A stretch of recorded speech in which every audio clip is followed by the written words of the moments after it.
आपकी माँ ने आपको कुछ सिखाया नहीं भाभी? तो फिर यहाँ रसोई में आकर खड़ी हो गई। सारा होमवर्क हो गया क्या? मंजूला जी ने नंदिता की तरफ देखते हुए कहा, जो एक तरफ खड़ी होकर उन्हें खाना बनाते देख रही थी। नंदिता को शुरू से ही खाना बनाने का बहुत शौक था।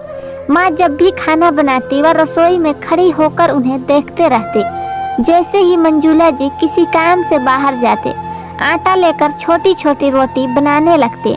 कई बार वह उसे कहते, यहाँ गर्मी में क्यों खड़ी है, जा बाहर जाकर बैठ, मैं वहीं तेरा खाना लेकर आती हूँ।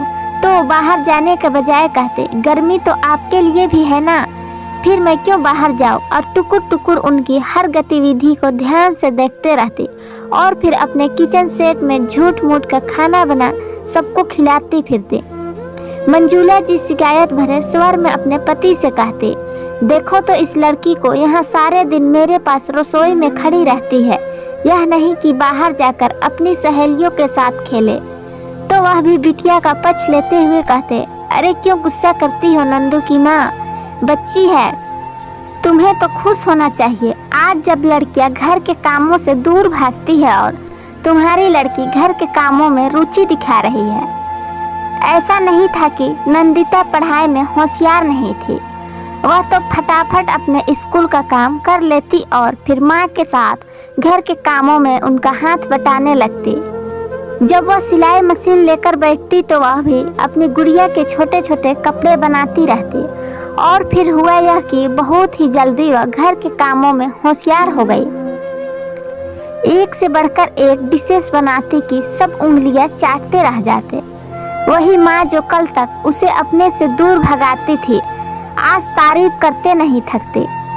मेरी नंदू के हाथों में तो जादू है, ऐसे सुंदर तरीके से खाना बनाकर सजाती है कि भूख न होने पर भी इंसान खाने को मजबूर हो जाए।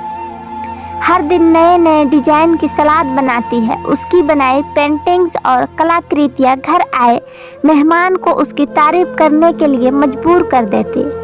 सब कहते कि इसके तो ससुराल वाले बड़े खुश रहेंगे, रोज नए नए व्यंजन बनाकर खिलाया करेगी। और फिर वह दिन आ गया जब किचन सेट में खाना बनाने वाली छोटी सी नंदिता शादी करके ससुराल आ गई। ससुराल में सास ससुर, उसके पति अमर के अलावा 2 छोटे देवर थे, एक ननद जिनकी शादी हो चुकी थी। ससुराल में पैसे की कोई कमी नहीं थी, पूरे घर में कीमती सामान ठूस ठूस कर भरा हुआ था। लेकिन घर देखकर ही लग रहा था जैसे सासू माँ को घर के रख रखाव का ज्यादा शौक नहीं है। पूरा घर अस्त व्यस्त हालत में था। नंदिता को तो चाव था ही, उसने रसोई के साथ साथ पूरे घर का रख रखाव बदल दिया। नए पर्दे, नए कुशन, उसके कुशल हाथों ने पूरे घर की काया ही पलट दी। पूरा घर संवर गया। रोज नए नए व्यंजन बनाकर अपनी पाक कला के जोहार दिखाते। मुंह से तो कोई उसकी तारीफ नहीं करता, पर जिस तरह से सारा खाना खत्म हो जाता था उसे समझ में आता था कि सबको खाना पसंद आया। सासू माँ को तो पहले ही घर के काम का ज्यादा शौक नहीं था। नंदिता के आने के बाद जैसे तो रसोई घर का रास्ता ही भूल गए। सब चीज जगह पर मिल जाती थी उन्हें। फिर वह भली और उनकी क्लब और किट्टी वाली सहेलियां, शादी को 6 महीने होने वाले थे। नंदिता भी अपनी जिंदगी में रम गई थी कि घर में खुशी की लहर दौड़ गई जब घर की इकलौती बेटी, उसकी बड़ी ननद अलका दीदी का फोन आया कि वह छुट्टियों में अपने बेटे के साथ कुछ दिनों के लिए मायके आने वाली है। सुनकर ही खुश हो गई नंदिता, क्योंकि शादी में उनके साथ ज्यादा घुलने मिलने का मौका नहीं मिला था। पूरे प्यार और उत्साह से वह उनके आने की तैयारियों में लग गई। नौकरानी के साथ मिलकर उसने उनके कमरे को साफ करवा दिया। सुबह सुबह खुद उनके कमरे में बगीचे से तोड़कर ताजे फूलों का गुलदस्ता रख कर आई। अमर उन्हें लेने स्टेशन गए हुए थे। फुर्ती से घर के काम निपटाने में लगी हुई थी, जिससे अलका के आने पर फ्री होकर उनका स्वागत कर सके। अमर अलका को घर छोड़कर ऑफिस के लिए निकल गए। अलका ने आते ही उस चट्टी सी नजर चारों तरफ डाली और आंखों ही आंखों में पूरे घर का मुआयना कर लिया। नंदिता उनकी आंखों में अपने लिए प्रशंसा के भाव तलाशती ही रह गई कि मैंने तो सबसे तुम्हारी बड़ी तारीफ सुनी थी नंदिता, पर तुमने तो इतने ही दिनों में घर का यह क्या हाल बना डाला। कितने ओल्ड फैशन के कर्टन हैं, और यह पेंटिंग ऐसी कोई लगाता है क्या? वो सारी पेंटिंग्स कहाँ गई जो हमने आर्ट गैलरी से खरीदी थी? नंदिता, सच में तुम्हारा टेस्ट तो बहुत खराब है। इसी तरह के कुशन कवर मैंने तुम्हारे मायके में देखे थे। हाँ दीदी, ये मैंने ही बनाए हैं, नंदिता ने बताना चाहा। वह तो मैं देखते ही समझ गई थी कितने गंवारू लग रहे हैं। खैर कोई बात नहीं, अभी मैं यहाँ कुछ दिन रहूँगी। मार्केट चलना, मेरे साथ कुछ लेटेस्ट फैशन का खरीदवा दूंगी। मम्मी, आपने भी टोका नहीं? इसे मनमानी करने से वह तो आते ही शुरू हो गई। मम्मी जी को अपने पार्टियों से फुर्सत कहाँ, जो घर की तरफ ध्यान दे। और जिन पेंटिंग्स की वह बात कर रही थी, वह तो घर का पेंट होने के बाद पता नहीं स्टोर रूम में कहाँ पड़ी होगी। अरे बेटा, मैंने तो सब कुछ इसके ऊपर छोड़ दिया है। अब इसका घर है, जैसे चाहे रखे। मैं वह फिल्मों वाली टिपिकल हिंदुस्तानी सास नहीं बनना चाहती। सासू माँ ने अपना पल्ला झाड़ते हुए कहा, क्या बुराई है इनमें दीदी? मेरे फ्रेंड्स की मम्मी को इतने पसंद आए कि वो पूछ रही थी कि कहाँ से लिए हैं। घर भी एकदम चकाचक रहने लगा है भाभी के आने के बाद। गार्डन देखा है आपने? इतने सुंदर सुंदर प्लांट लगाए हैं भाभी ने, खुद नर्सरी से लेकर आई है वो। देवर अनुपम ने नंदिता का पक्ष लेना चाहा तो उसे बीच में ही रोक दिया अलका ने। अरे तू और तेरे वह मिडिल क्लास फ्रेंड्स, उन्हें क्या पता कि कुछ भी कबाड़ इधर उधर रख देने से घर सुंदर हो जाता है क्या? नंदिता का उत्साह फिर भी खत्म नहीं हुआ। उसने सोचा कोई बात नहीं, मेरा बनाया खाना तो दीदी को जरूर पसंद आएगा। ओह, कितना ऑयल भरा है खाने में। इतना ऑयली खाना खिलाकर तो तुम हम सबको हॉस्पिटल ही पहुंचा दोगी नंदिता। कल से मेरे लिए कम मिर्च मसाले वाला खाना बनाना। मुझे सब ने बताया था कि आपको चटपटा पसंद है, इसलिए मैंने मिर्च मसाला थोड़ा ज़्यादा डाला था। कोई बात नहीं दीदी, आप पनीर भुर्जी, दाल और ये पाइनएप्पल रायता लेकर देखो। तेल मसाला नहीं है इनमें, मैंने पापा जी के लिए बनाया था। अलका ने खाना ऐसे मुंह बनाकर खाया जैसे जबरदस्ती पेट भर रही हो। अगले दिन नंदिता ने मिर्च मसाले कम डालकर खाना बनाया। यह क्या बीमारों वाला खाना बनाकर रख दिया है? देखो, सब्जी में तो कोई रंग ही नहीं आया। लगता है तुम्हारी माँ ने तुम्हें खाना बनाना भी नहीं सिखाया। अलका ने नाक सिकोड़ते हुए कहा, खाना अच्छा नहीं लगा, फिर भी भिंडी की सब्जी आपने 2 बार ले ली दीदी। अनुपम ने छेड़ा तो आंखें दिखाने लगी अलका। अब यह तो रोज ही की बात हो गई, चाहे नंदिता कितनी भी कोशिश कर ले। लेकिन अलका कोई न कोई कमी निकाल ही लेती। कभी कहती चावल खिले खिले नहीं बने हैं, तो कभी कड़ी की पकौड़ियाँ उसे मुलायम नहीं लगती। कभी चाय में चीनी कम तो कभी ज़्यादा लगते। नंदिता को समझ नहीं आ रहा था कि अलका को खुश करने के लिए करे भी तो क्या करे। अमर को अपने ऑफिस और काम से फुर्सत नहीं थी और मम्मी जी देखकर भी अनजान बनी हुई थी।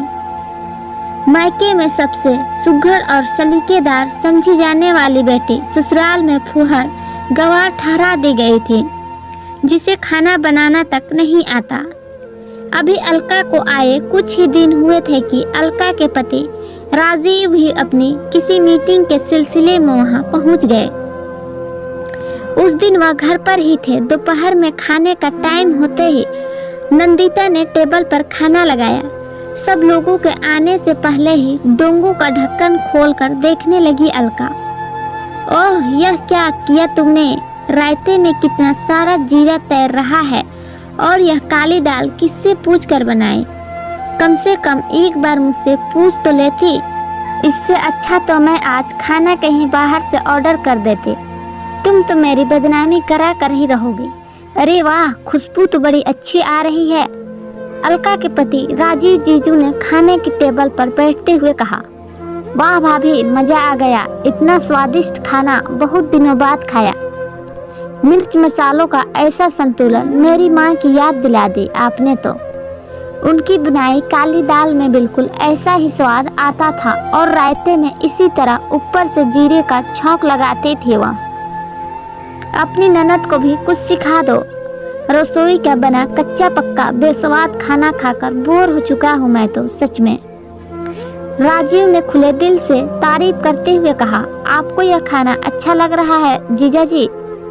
दीदी को तो भाभी के हाथ का खाना बिल्कुल अच्छा नहीं लगता। रोज भाभी को कहती है। उनकी माँ ने उन्हें खाना बनाना भी नहीं सिखाया।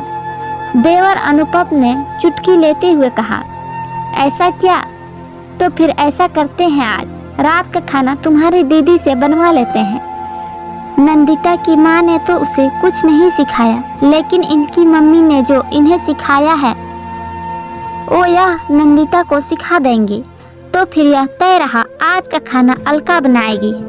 और आज का क्या, जब तक ये यहाँ है रोज खाना बनाने की जिम्मेदारी अलका की। कम से कम कुछ तो सीख पाएगी नंदिता, ताकि अगली बार जब अलका यहाँ आए तो उसे अपनी मर्जी का खाना मिल सके। अलका की तरफ देखते हुए राजीव ने, मैं क्यों खाना बनाऊं? मैं यहाँ कोई काम करने आई हूँ। मैं तो अपने घर में कभी नहीं बनाती, तो यहाँ क्यों बनाऊंगी? पति की बात पर हड़बड़ा गई अलका। साफ साफ कहती क्यों नहीं कि तुम्हें ढंग का खाना बनाना आता ही नहीं है? फिर क्यों भाभी के अच्छे भले खाने में रोज कमियां निकालती हो? मैं जानता हूँ यह तुम्हारी इनसिक्योरिटी है जो तुम ऐसे करती हो। तुम्हें लगता है नंदिता ने आकर तुम्हारी जगह तुमसे छीन ली। अरे तुम घर की बेटी हो और वह बहू है। तुम दोनों की अपनी अपनी जगह है। तुम्हें पता भी नहीं कि ऐसा करके तुम नंदिता के दिल में अपनी छवि खराब कर रही हो। अरे तारीफ नहीं कर सकती तो कम से कम कमियां तो मत निकालो। कहीं ऐसा ना हो कि अगली बार तुम्हारे आने की खबर सुनते ही वह अपने मायके चली जाए। तुम्हें तो उससे कुछ सीखने की कोशिश करनी चाहिए। तुम तो उसकी माँ तक पहुँच गए। तुम्हें तो कुछ भी नहीं आता था, फिर भी मेरी माँ ने कभी तुम्हें कुछ नहीं कहा, बल्कि प्यार से सब कुछ सिखाने की कोशिश की थी। यह अलग बात है कि तुम उन्हें अपना दुश्मन समझने लगे थे। आप लोग खाने की टेबल से उठ क्यों आए? मैं तो आइसक्रीम लेने गई थी। खाकर बताइए कैसी बनाई है मैंगो आइसक्रीम। सब कुछ सुनकर भी अनजान बनते हुए कहा नंदिता ने, मामी मैं एक और लूँगा, यह तो मार्केट वाले से भी अच्छी बनी है। चीनू ने प्यार से कहा। बेटे की बात पर इस बार हमेशा की तरह अलका दीदी ने कुछ नहीं कहा, बल्कि चुपचाप आइसक्रीम खाती रही। नंदिता ने मन ही मन राजीव जीजू का धन्यवाद किया, जिन्होंने एक बड़े भाई की तरह सारे मामले को सुलझा दिया था। अनुपम के सब कुछ बताने पर उन्होंने नंदिता से वादा किया था कि वह अपने तरीके से अलका को समझाने की कोशिश करेंगे। और अलका दी को देखकर लग रहा था कि शायद उन्हें कुछ कुछ समझ में आ गया है। जिनकी माँ गलत होते देखकर भी कुछ गलत नहीं समझाते, उन्हें पति ही समझा पाते हैं। कुछ बातें पति के समझाने पर ही समझ में आती है, और यहाँ भी कुछ ऐसा ही हुआ था। दोस्तों, आपको मेरी यह कहानी कैसी लगी? कृपया लाइक और कमेंट करके ज़रूर बताएं। मेरे और कहानी सुनने के लिए आप मेरे चैनल को सब्सक्राइब जरूर करें।